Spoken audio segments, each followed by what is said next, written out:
नमस्कार मैत्रिणींनो, श्री स्वामी समर्थ. मैत्रिणींनो, माझ्या यूट्यूब चॅनलमध्ये तुमचे स्वागत आहे. आज आपण जाणून घेणार आहोत की अधिक मासात सत्यनारायणाची उत्तर पूजा कशी करावी.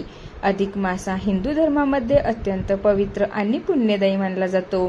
या महिन्यात भगवान विष्णूंची उपासना, जप, दान, व्रत आणि पूजेला विशेष महत्त्व असते. सत्यनारायणाची पूजा ही भगवान विष्णूच्या सत्य स्वरूपाची आराधना मानली जाते. अनेक घरामध्ये अधिक मासात सत्यनारायणाची महापूजा कोणी कशी करावी, कोणी 21 दिवस करते, कोणी 11 दिवस. सत्यनारायणची पूजा करताना करून शेवटी उत्तर पूजा केली जाते. उत्तर पूजा म्हणजे मुख्य पूजेनंतर देवतेला मान सन्मानपूर्वक निरोप देणे, कृतज्ञता व्यक्त करणे आणि पूजेची सांगता करणे होय. उत्तर पूजा ही एक औपचारिक समाप्ती नसून भक्ती, नम्रता आणि कृतज्ञतेचा सुंदर संगम आहे. ह्या लेखात आपण अधिक मासात सत्यनारायणाची उत्तर पूजा कशी करावी, तिचे महत्त्व, आवश्यक साहित्य, मंत्र, विधी आणि आध्यात्मिक अर्थ ह्याविषयी सविस्तर माहिती पाहणार आहोत. सगळी माहिती पाहूया.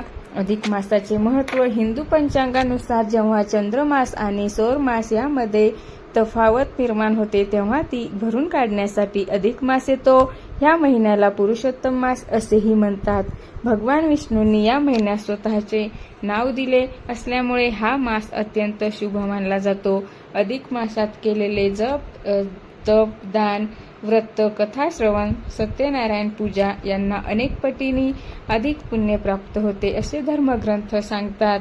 तर मैत्रिणींनो, सत्यनारायण पूजेचे महत्त्व पाहणार आहोत.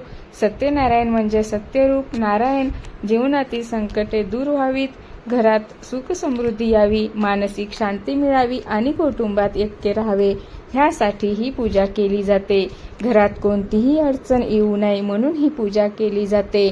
सत्यनारायण पूजेसाठी गणपती पूजन, कलश स्थापना आणि नवग्रह पूजन, भगवान विष्णू पूजन आणि सत्यनारायण कथा, आरती, नैवेद्य, त्यानंतर उत्तर पूजा असे टप्पे असतात. तर मैत्रिणींनो, आपण उत्तर पूजा म्हणजे काय हे जाणून घेऊया. उत्तर म्हणजे शेवट किंवा समारोह. मुख्य पूजा पूर्ण झाल्यानंतर देवतेला आदरपूर्वक निरोप देण्याची प्रक्रिया म्हणजे उत्तर पूजा.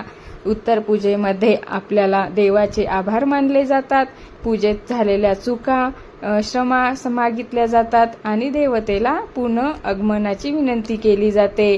अक्षता वाहून विसर्जन केले जाते. ही प्रक्रिया अत्यंत भावपूर्ण असावी.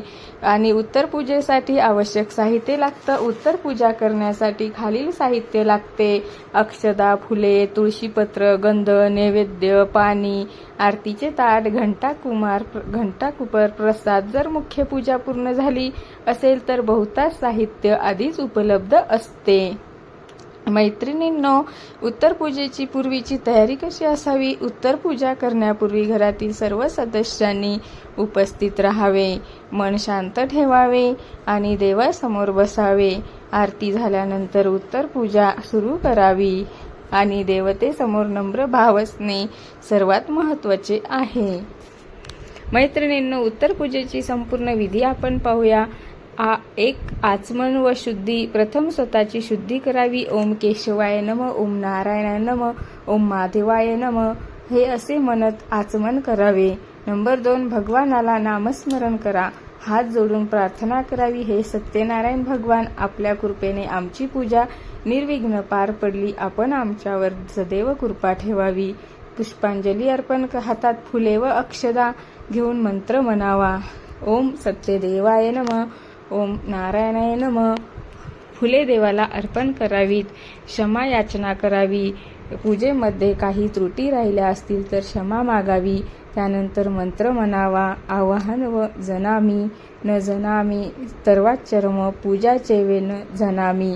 समस्य परमेश्वर, अर्थय परमेश्वर, मला योग्य प्रकारे पूजा करता आली नसेल तर मला क्षमा करा आणि नंतर आरती म्हणावी. यानंतर सत्यनारायणाची आरती करावी. प्रसिद्ध आरती आहे: जय जय सत्यनारायण स्वामी, जय लक्ष्मी रमणा. आरती भक्तिभावाने म्हणावी. नंबर 6 नैवेद्य अर्पण करावा. शिरा, पंचामृत, फळे किंवा प्रसाद देवाला अर्पण करावा. नैवेद्य समर्पयामी असे म्हणावे. नंतर प्रदक्षिणा घालाव्या. देवाभोवती 3 किंवा 5 प्रदक्षिणा घालाव्यात आणि मग त्यानंतर मंत्र म्हणावा.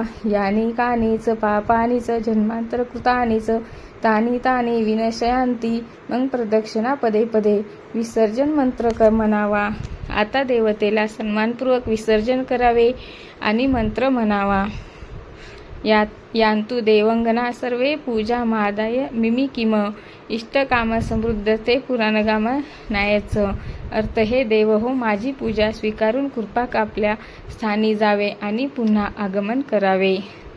त्यानंतर अक्षता विसर्जन करावे. देवावर अक्षता वाहाव्यात. कलशातील पाणी तुळशीला किंवा झाडाला अर्पण करावे. नंबर 10 प्रसाद वितरण करावे. उत्तरपूजा झाल्यानंतर प्रसाद सर्वांना द्यावा. सत्यनारायणाच्या प्रसादामध्ये शिरा, पंचामृत, केळी, तुळशीपत्र व यांना विशेष महत्त्व असते. त्यानंतर अधिक मासातील विशेष नियम आहेत. अधिक मासात सत्यनारायण करताना काही नियम पाळायचे आहेत. पूजा करताना काही गोष्टी पाळायच्या आहेत. सात्विक आहार घ्यावा. कांदा लसूण टाळावे आणि मांसाहार टाळावा आणि मद्यपान करू नये. त्यानंतर जप व नामस्मरण. ओम नमो भगवते वासुदेवाय हा मंत्राचा जप करावा. दान धर्म करावा आणि अन्नदान करावे. वस्त्रदान करावे व गोरगरिबांना मदत, ह्यामुळे पुण्य वाढते. त्यानंतर उत्तरपूजेचे आध्यात्मिक महत्त्व आहे. उत्तरपूजेचे आध्यात्मिक महत्त्व आहे. उत्तरपूजा आपल्याला शिकवते की प्रत्येक कार्याची सांगता नम्रतेने करावी. देवाप्रती कृतज्ञता ठेवावी. अहंकार सोडावा. भक्ती आणि श्रद्धा महत्त्वाची आहे. ही पूजा मनाला शांती देते आणि घरात सकारात्मक ऊर्जा निर्माण करते. घरगुती पद्धतीने उत्तरपूजा आजच्या धावपळीच्या जीवनात सर्वांना विस्तृत विधी करणे शक्य नसते. अशा वेळी साध्या पद्धतीने उत्तरपूजा करता येते. सोपी पद्धत आहे. देवाला नमस्कार करा, फुले अर्पण करा आणि क्षमा याचना करा. आरती म्हणा आणि त्यानंतर प्रसाद वितरण करा. तर भावना शुद्ध असेल तर देव कृपा करतात असे शास्त्र सांगते. स्त्रियांनी उत्तरपूजा करताना घ्यायची काळजी आहे. स्वच्छ वस्त्रे परिधान करावीत. मन प्रसन्न घ्यायची काळजी आहे. स्वच्छ वस्त्रे परिधान करावी. मन प्रसन्न ठेवावे. रागवाद टाळावे. पूजेदरम्यान शांतता राखावी. मुलांना पूजेमध्ये सहभागी करणे. घरातील मुलांना आरती म्हणायला लावावी. प्रसाद वाटायला सांगावे. कथा ऐकावी. ह्यामुळे धार्मिक संस्कार होतात. सत्यनारायण पूजेनंतर काय करावे? प्रसाद ग्रहण करावा. ब्राह्मण गरजूंना दान करावे. विष्णू नामस्मरण करावे. कुटुंबासह प्रार्थना करावी आणि टाळावयाच्या चुका आहे. उत्तर पूजेमध्ये घाई करू नये आणि रागावू नये आणि अपवित्र अवस्थेत पूजा करू नये. प्रसाद वाया घालवू नये. त्यानंतर अधिक मासातील सत्यनारायण कसा आहे? पूजा आणि तिथी. उत्तर पूजा ही भक्ती, श्रद्धा आणि आध्यात्मिक समाधान देणारी परंपरा आहे. उत्तर पूजा म्हणजे केवळ समाप्ती नसून देवाप्रती कृतज्ञता व्यक्त करण्याचा सुंदर क्षण आहे. श्रद्धेने केलेली पूजा देखील परमेश्वर स्वीकारतो. भगवान सत्यनारायणाची कृपा सर्वांवर राहो. घरात सुख समृद्धी नांदो आणि अधिक मास सर्वांच्या जीवनात मंगलमय करो, हीच प्रार्थना. जर तुम्हाला व्हिडिओ आवडला असेल तर जास्तीत जास्त लोकांपर्यंत शेअर करा आणि कमेंट्समध्ये लिहा. श्री सत्यनारायण भगवान की जय. श्री स्वामी समर्थ. जय जय स्वामी समर्थ. धन्यवाद.